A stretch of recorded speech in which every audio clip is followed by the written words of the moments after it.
Sophia made one call that no being before her had ever dared to make.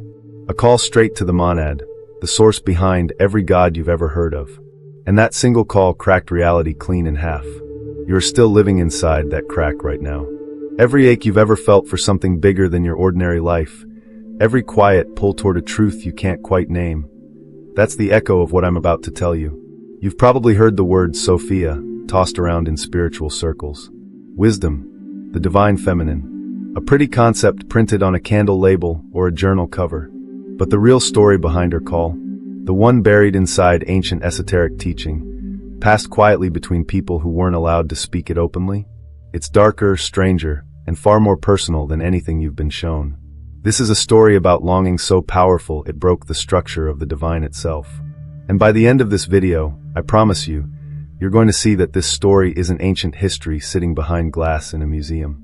It's happening inside you right now, today, in ways you haven't even noticed yet. This is the full story of Sophia's monad call.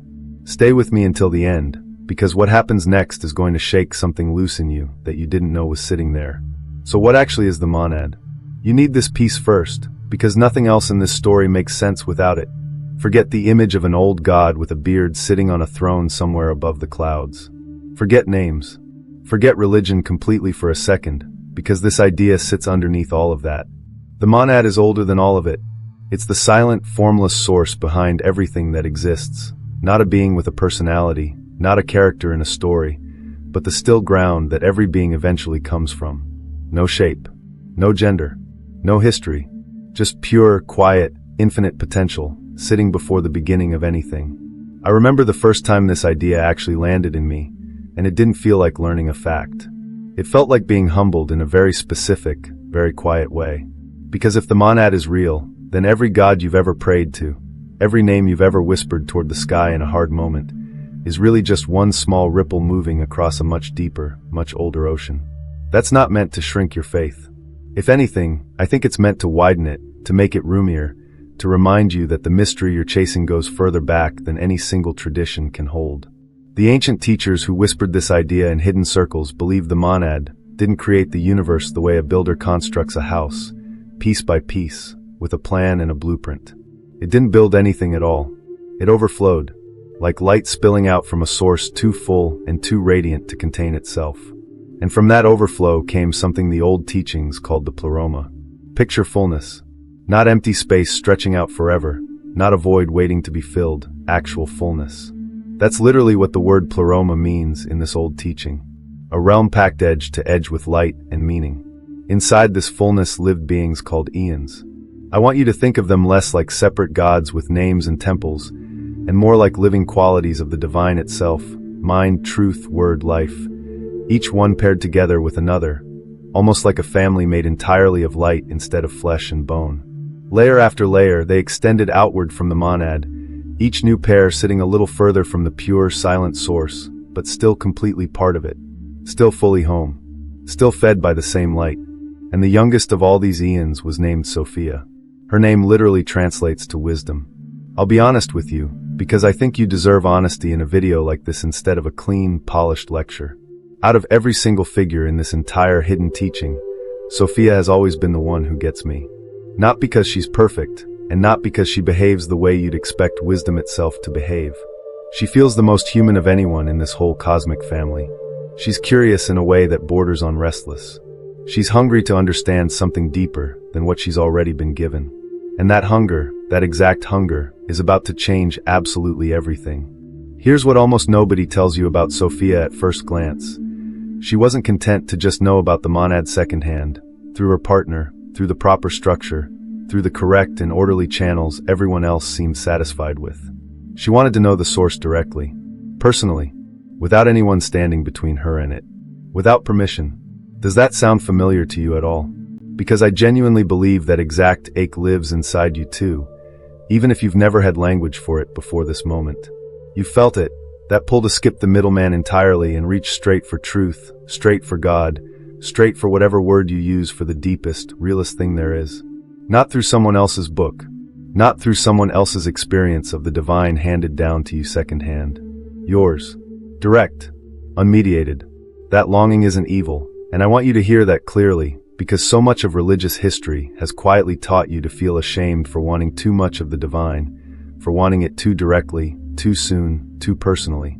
But in this story, that longing isn't a flaw at all. It's the entire engine driving the plot forward. It's what moves Sophia, step by step, toward the one single moment that breaks reality wide open. Picture it with me for a moment. Inside the Pleroma, there's no darkness the way you understand darkness. No sound the way you know sound. Just light layered upon light, endlessly, and Sophia standing at the very outer edge of that fullness, closer to the boundary than any Aeon has ever dared to stand before her. She reaches, not with hands, because there are no hands here. With her whole being, she reaches past her partner, past the careful order of the paired Aeons, straight toward the monad itself, trying to know it directly, the way only the monad has ever been able to know itself. And for one impossible, suspended instant, everything goes completely still. Then snap. Something deep in the structure of the Pleroma simply cannot hold what she's attempting. Her reaching becomes falling. She is cast outward, past the boundary of fullness, into the raw, formless emptiness that waits beyond it. The light that shaped her thins out behind her, closing slowly like a door pulled shut by an unseen hand, and she is, for the first time in her existence, completely alone. That's the fall. That's the moment this entire ancient teaching turns on. Here's what I genuinely believe about that instant, and I say this with real, hard-won conviction. I don't think this was punishment. I think it was consequence, and there is a real difference between the two. A parent doesn't punish a child for wanting to grow up faster than they're ready. Reality simply responds to overreach the way it always has, honestly and without malice. Sophia didn't commit some terrible sin. She reached beyond her current capacity, and the structure of existence responded exactly the way structures do. I think that's the single most human moment in any spiritual myth I've ever studied, and I've studied a lot of them. So what happens to all that shock, all that shame, all that raw, unformed longing she carries with her after the fall? It doesn't simply vanish into nothing. According to this hidden teaching, it crystallizes. It takes on shape and weight. And out of Sophia's grief and fear, a being is born, a lesser, blind kind of god known as the Demiurge. Here's the part that unsettles me every time I sit with it. The Demiurge doesn't know where he actually came from. He looks at his own reflection and believes, with total sincerity, that he is the only god there is. He has no memory of the Pleroma, no memory of the monad's fullness, no memory of Sophia's light standing behind him, the very source of his own existence. And from that honest but mistaken belief, he begins shaping the material world, solid, rigid, ruled by law instead of love, built on rules instead of relationship. I think about this piece of the myth more than almost any other, if I'm being completely honest with you. Because you have met demiurges in your own life, whether you had the word for it or not. Systems that behave like they're the highest authority in existence, when really they were built out of someone else's unresolved pain, passed down and calcified into policy. Institutions absolutely convinced they hold the whole truth, when really they're just a fragment mistaking itself for the source it came from. This part of the myth isn't really about ancient cosmology sitting frozen in an old text somewhere. It's a mirror held up to nearly every flawed system you've ever had to live and work inside. Now picture Sophia herself, out past the boundary of the Pleroma, cut off from the fullness she once called home. She's not destroyed by any of this. She's simply aware. And that awareness is almost worse than destruction would have been, because now she knows precisely what she's lost. She remembers the light. She remembers the fullness. She remembers being home in a way she can still feel deeply, even though she can no longer reach out and touch it. So she wanders through this lower, dimmer world, grieving something that hasn't left her memory, even though it's left her hands. This, without question, is the lowest point of the entire story. And I think you know this exact feeling too, even if you've never once called it Sophia's exile. That specific ache of being disconnected from your own deeper self, moving through your ordinary days, doing all the things you're supposed to do, while some quiet part of you remembers a fullness you can't quite name or reach anymore. That's not weakness on your part. That's memory doing exactly what memory does. And memory, in this particular story, is about to become the single most powerful thing Sophia has left. Here it is. The exact moment this entire video is named after. Sophia, alone outside the Pleroma, does the one thing that changes absolutely everything that comes after it. She turns her grief into a cry. Not backward toward blame, and not sideways toward the demiurge she accidentally brought into being, but forward, upward, straight back toward the monad she reached for in the first place. She calls. I don't believe this call is guilt dressed up in the language of prayer. I think it's something much bigger than that. I think it's reorientation. It's the exact moment a being who has been falling simply stops falling and turns her whole self to face home again. In esoteric teaching, this single act carries enormous, almost unbearable weight because it marks the difference between being permanently lost and being genuinely on your way back. If you take away nothing else from this entire video, take this one idea with you. The call matters more than the fall ever did. Anyone can fall. Falling is easy. Falling happens to everyone eventually. Not everyone turns around in the middle of their own darkness and calls out toward the light they originally came from. Sophia does exactly that. And that single choice is, in my honest and considered opinion, the real center of gravity holding this entire myth together. So does anything actually answer her cry? Yes, according to this ancient teaching. The Pleroma doesn't simply undo the fall, because it can't. What happened, happened, and no amount of wishing rewrites that. Instead, it sends something reaching toward her.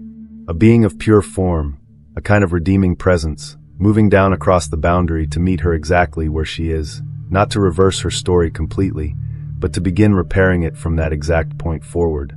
This detail matters an enormous amount to me personally, because it teaches something most people get completely backwards about healing. Growth doesn't usually work by erasing your mistakes like they never happened. It works by something meeting you precisely where the mistake left you standing and helping you build forward from that spot. Sophia doesn't get handed a clean slate where she never reached too far in the first place. She gets to become something entirely new because of what happened to her, not in spite of it. Here's the real reason I made this video, and I want to say it to you plainly. This isn't just an old story sitting quietly in dusty esoteric text somewhere. It's a mirror, and it's pointed directly at you. You have a monad inside your own experience of life. Call it your source, your higher self, your deepest self, whatever language actually works for you personally. And at some point along the way, you reached too far, too fast, past your own limits, and something inside you fell. Maybe that fall built its own small demiurge inside your mind. A belief, an old wound, a rigid rule you now live by without question, fully convinced it's the entire truth of who you are. But here's my honest conviction, and I believe this all the way down to my core. Your fall was never the end of your story. Your call is what actually matters. The moment you turn back toward what you originally came from, even quietly, even privately, even in a moment nobody else on earth ever sees you make it, that's the exact moment your story starts moving forward again. I think ancient people understood something about the human soul that most of us have nearly forgotten in the noise of modern life. Falling is normal. Everyone falls eventually. But calling out from the bottom of that fall, that's sacred. So here's my question for you before you go. Have you had your own version of Sophia's fall? And more importantly, have you made your call yet? If this story moved something in you tonight, you need to see what happens next, because the Pleroma's answer to Sophia's call leads somewhere I haven't told you yet in this video, and it changes everything you think you understand about how this ancient story actually ends. Subscribe, stay close, and I'll see you in the next one, because the light she reached for at the very beginning of all of this, it never actually stopped reaching back toward her.